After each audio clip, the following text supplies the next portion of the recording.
ప్రభు అయిన యేసుక్రీస్తు ప్రేమగల నామంలో మీకు శుభాలు తెలియజేస్తున్నాం. బాగున్నారా? దేవుడు మనపై అపారమైన ప్రేమ మరియు నమ్మకం కలిగి ఉన్నాడు. ఒక్కోసారి చూడండి, మనం మన ప్రక్కనున్న మనిషినే నమ్మలేనటువంటి పరిస్థితులు. కానీ దేవుడు మనపై అపారమైన ప్రేమ మరియు నమ్మకం కలిగి ఉండటానికి కారణం, దేవుడు నేను మాట్లాడితే నా బిడ్డలు ఈరోజు కాకపోయినా రేపైనా సరి చేసుకుంటారు, నా మార్గములో నా బాటలో నడుస్తారు అనే ఒక నమ్మకం దేవునిపై ఉంది. అందుకే ఈరోజు ఆయన మనతో తన వాక్కును ఉపయోగించి మనతో మాట్లాడుతున్నారు.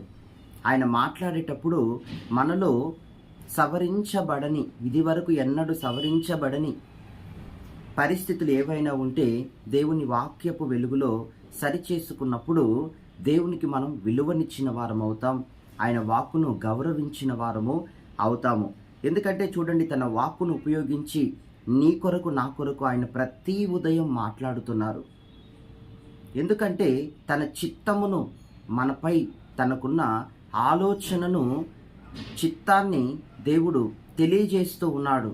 అందుకే ఈ రోజున నీవు ఏ క్రిటికల్ పొజిషన్లో ఉన్నా, నీ పరిస్థితులు ఈ రోజున అవి ఏవైనా ఏ విధంగా ఉన్నా నువ్వు దేనికి భయపడవలసిన అవసరం లేదు. కానీ దేవుణ్ణి మాత్రం నువ్వు అంటి పెట్టుకొని ఉన్నప్పుడు, కేవలం విన్నారంటే నెక్స్ట్ మీరేం చేయాలో, అనదర్ స్టెప్ మీరేం తీసుకోవాలో, నెక్స్ట్ ఏం చేయాలో అనేటటువంటి ఒక మంచి ప్రోత్సాహాన్ని, ప్రేరణను దేవుడు మీకు దయచేయుదురుగాక.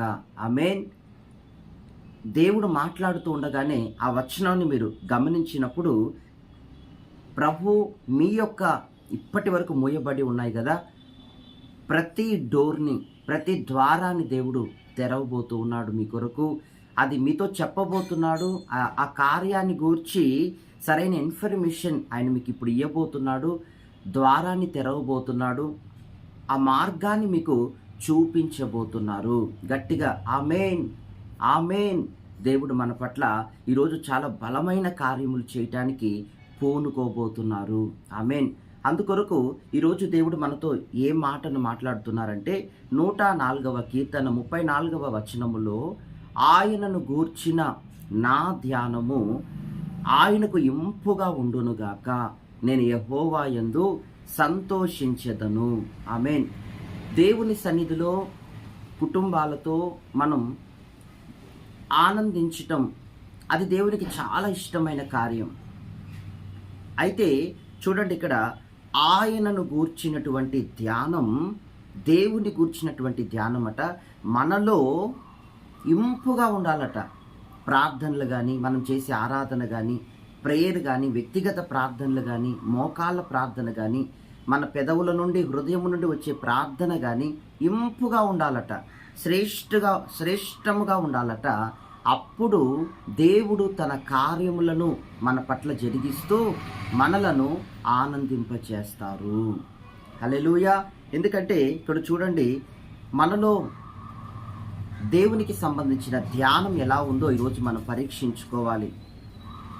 ఏ కుటుంబంలోనైనా తమకున్న బిడ్డలు ఎప్పుడు కోపంగా, నిరాశగా, లేకపోతే అసహనంగా, దుఃఖముగా కూర్చొని ఉంటే అది ఆ తల్లిదండ్రులకు సంతోషమా? కాదు. ఎవరు ఇలా లేరే, నా పిల్లలే ఎందుకు ఇలా అయిపోతున్నారు, ఇలా ఉంటున్నారు ఎందుకు అని తల్లిదండ్రులకు ప్రశ్నలు తలెత్తుతాయి. ఈ విధంగా క్రైస్తవులు అనేక మంది మీలో ఉన్నారు, మన మధ్య ఉన్నారు. అందుకే దేవుడు ఏమంటున్నారంటే, మీరు ఆనందంగా ఉండాలంటే ఏం చెయ్యాలో ఈ ఉదయకాలం తెలియజేస్తున్నాడు. దేవుడు అంటూ ఉన్నాడు, మీరు ధ్యానించే విధానము ఇంపుగా ఉండాలి. మీరు ప్రార్థించే విధానం, కొనియాడే విధానం, కన్నీటితో వేడుకునే విధానం దేవుని దృష్టికి ఇంపైనదిగా ఉండాలట. ఇంపైన, అసలు మన జీవితంలో ఇంపైన సమయం ఏంటో తెలుసా? దేవుణ్ణి ధ్యానించే సమయం. అందుకే భక్తుడైన దావీదు అంటారు, వేకువనే లేచి నేను నా దేవుణ్ణి ధ్యానించటానికి వేకువనే లేచి మేలుకొందును. అవును ప్రియ సహోదర సహోదరి, నీవు నీ పడకల మీద నుండి లేచి ఆ మొదటి సమయమునే ఎవరితో సంభాషించకుండా ఆ మొదటి సమయమునే లేచి దేవా అని దేవుని సన్నిధిని మనము ఎదురుచూచే అనుభవం, దేవుని కనిపెట్టే అనుభవం, పొందుకునే అనుభవం, ఆయన సన్నిధిలో ఆరాధించే అనుభవం, మన ధ్యానం బాగుండాలి. దేని గురించి మనం ధ్యానించాలి? నీ సమస్య, నీకు అద్భుతాలు జరగాలి, ఇవన్నీ పెద్ద కథ కాదు దేవుడి దగ్గర. అవి సింపుల్గా ఆయన యందు భయభక్తులు గలవారి ఎడల అవన్నీ ఆయన చేస్తాడు. కానీ అవి కాదు. మొదట మనం లేచి దేవుని సన్నిధిలో అడగవలసినది ధ్యానం. అయ్యా, శ్రేష్టమైన ధ్యానం నా నోటికి ఇవ్వండి. ధ్యానము అంటే ఆయనను ప్రార్థించటం, ఆయన చేసిన మేళ్లను గూర్చి ప్రార్థిస్తూ కృతజ్ఞతలు తిరిగి ఆయనకి తెలియజేయటం, మరుచిపోకుండా ప్రతి మేలును గుర్తుపెట్టుకోవటం, అవన్నీ తిరిగి దేవుని సన్నిధిలో దేవునితో చెప్పటం, హల్లెలూయా, మనస్ఫూర్తిగా కన్నీళ్లతో ఆరాధించటం. అలా మనం చేసిన ప్రతి కార్యాన్ని దేవుని సన్నిధిలో చెప్పి ఆరాధిస్తూ స్తుతిస్తూ కొనియాడుతూ ఉన్నప్పుడు ఆటోమేటిక్గా తెలియకుండానే మన ప్రక్కన ఎంతమంది కూర్చున్నా మన కన్నీళ్లు ఆగకుండా వస్తాయి. అది నిజమైన దేవుని యొక్క ప్రసన్నత, నిజమైన దేవుని యొక్క తాకిడి. అంతేకాకుండా మనలో నుండి తెలియని ఆనందం లోపల ఉప్పొంగుతూ ఉంటుంది. ఆ ఆనందం మనలో ఒక ఊట వలె మనలో బయలుదేరుతూ మనలను సంతోషపరుస్తూ ఉంటుంది. హల్లెలూయా. అందుకే వేకువ సమయం, మీ మొదటి సమయాన్ని మిస్ చేసుకోకండి, జార విడుచుకోకండి. మీ మొదటి సమయాన్ని మిస్ చేసుకోకూడదు. చూడండి, సెల్ ఫోన్ ప్రతి వారి చేతిలో ఈ రోజుల్లో సెల్ ఫోన్ ఉంది. కానీ సెల్ ఫోన్ చాలా అవసరం. కానీ వేటికి అవసరమో అవసరానికి మించి వాడటము అది మన ఆత్మీయ జీవితానికి ఎంతో ప్రమాదకరం, ఎంతో నష్టాన్ని కలగజేస్తుంది. సెల్ ఫోన్లో చూడండి, అనేక మంది డైలీ మార్నింగ్ కానీ ఈవినింగ్ కానీ వాట్సాప్ మెసేజ్ అస్సలు మిస్ కారు. బంధువులు ఏం పంపుతున్నారా, మన మిత్రులు, ఫ్రెండ్స్ సర్కిల్ వాళ్ళు ఏం పంపుతున్నారా, మనతో అన్యోన్యంగా ఉండే వ్యక్తులు మన కోసం ఎటువంటి ఇన్విటేషన్ పంపుతున్నారు, ఎటువంటి బ్లెస్డ్ మెసేజ్ పంపిస్తున్నారు అని ఇవన్నీ మనం గమనిస్తూ ఉంటాం. అంటే కొటేషన్స్, బ్లెస్ మెసేజ్ అంటే రకరకాల కొటేషన్స్ లోక సంబంధంగా. హల్లెలూయా. ఇవి ఏనాడైతే వాళ్ళు వాళ్ళ ఇన్విటేషన్కి మనల్ని పిలవకపోయినా, లేకపోతే ఏ సమాచారాన్ని మన వాట్సాప్లో రోజు షేర్ చేసేవాళ్ళు షేర్ చేయకపోయినా, అప్పుడు మనకు వారి నుండి సడన్గా ఏది మనకు రాకపోయేసరికి విలవిలలాడిపోతాం, ఆందోళన చెందుతాం. అదే సమయంలో వారు పంపారనుకోండి, మనసుకు చాలా సంతోషం కదా. అంటే మన ఉనికి స్పందన, ప్రతిస్పందనల ద్వారా మన ఉనికి తన్మయం అవుతోంది. మన హృదయము, మన ఉనికి తన్మయమైపోతుంది. అట్లా దేవుని నుండి కూడా ప్రతి ఉదయం వస్తున్న ప్రతి వర్తమానము కూడా మనం వినేంత వరకు మనకు సంతోషం అనేది ఉండదు, ఇంపు అనేది కలగదు. ప్రతి డైలీ మెసేజ్, వాగ్దానం మనం విన్నప్పుడు మనం తన్మయం చెందుతాం. ఎందుకంటే దేవునికి ఇవ్వవలసినది, దేవునికి స్తుతులు చెల్లించినప్పుడు దేవుని నుండి పొందుకోవాల్సింది మనం దేవుని నుండి పొందుకున్నప్పుడు, ఈ పరస్పరం పొందుకున్నప్పుడు మన ఉనికి కూడా ఎంతో తన్మయం అవుతుంది. హల్లెలూయా. దేవునికి స్తోత్రం కలుగునుగాక. ఎందుకు అంటే దేవుడు మన ఆత్మలను ప్రేమించువాడు,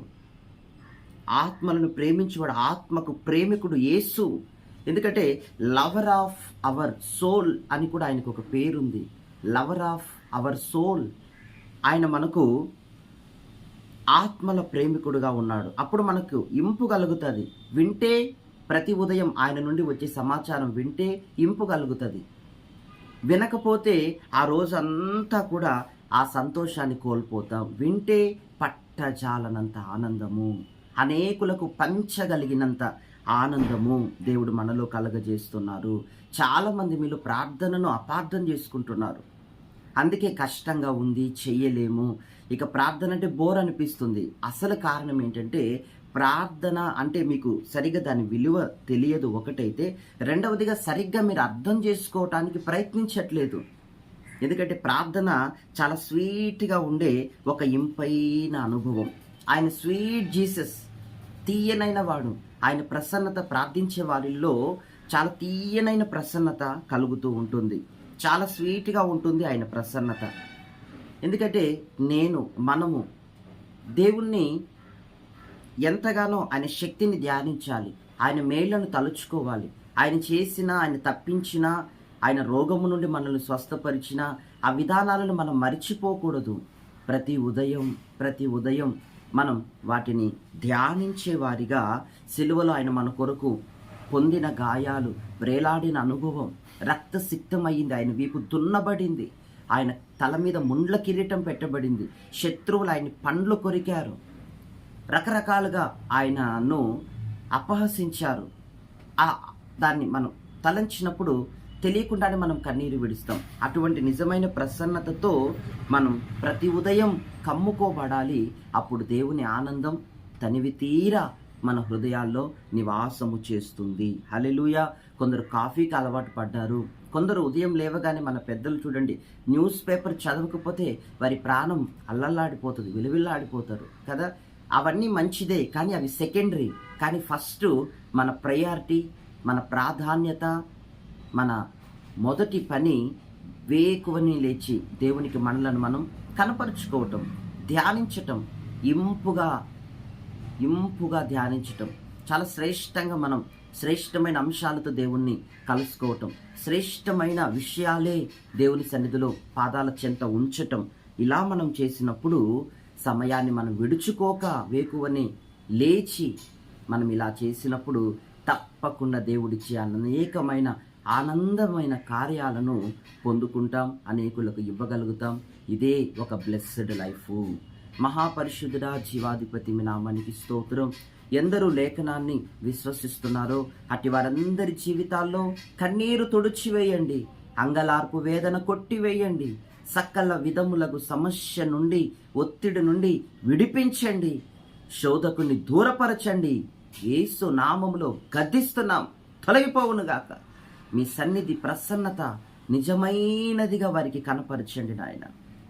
మీ కార్యాలన్నీ నేడే వారి జీవితాలు జరిగించమని ప్రభు అయిన యేసుక్రీస్తు మీరే వారిని ముట్టమని యేసు నామములో ప్రార్థిస్తున్నాం తండ్రి.